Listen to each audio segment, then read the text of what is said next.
أعوذ بالله من الشيطان الرجيم. بسم الله الرحمن الرحيم. واضرب لهم مثلا الرجلين جعلنا لأحدهما جنتين من أعناب وحففناهما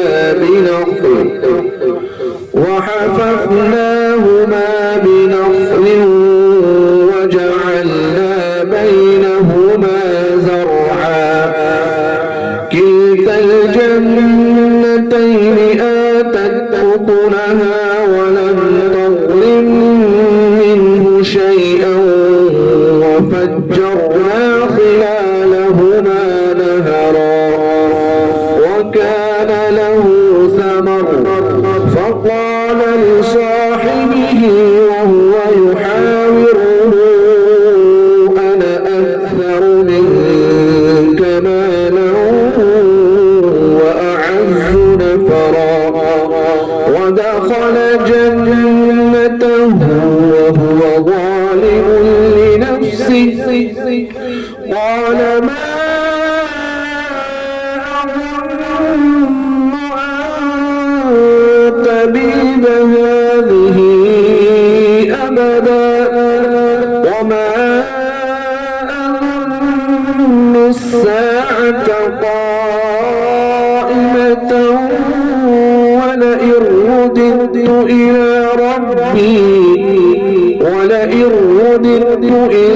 ربي لأجدن خيرا منها منقلبا.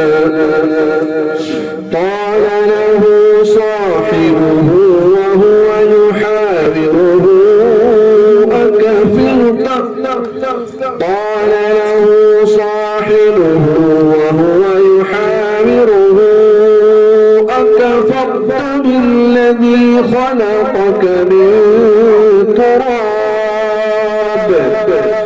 أكفرت بالذي خلقك من تراب ثم من نطفة ثم سواك رجلا لكن هو الله ربي ولا أشرك بربي أحدا.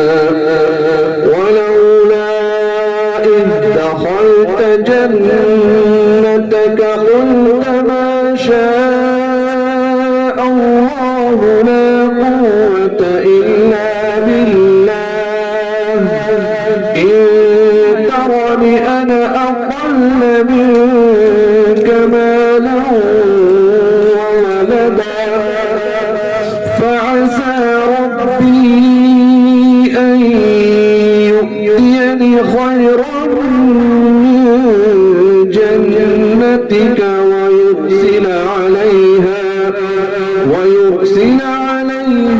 حسبانا من السماء فتصبح صعيدا زلقا أو يصبح ماؤها غورا فلن تستطيع له طلبا. وأحيط بثمره فأصبح يقلب كفيه على ما أنفق فيها وهي خاوية على عروشها ويقول يا ليتني لم أشرك بربي أحدا. ولم تكن له فئة ينصرونه من دون الله وما كان منتصرا.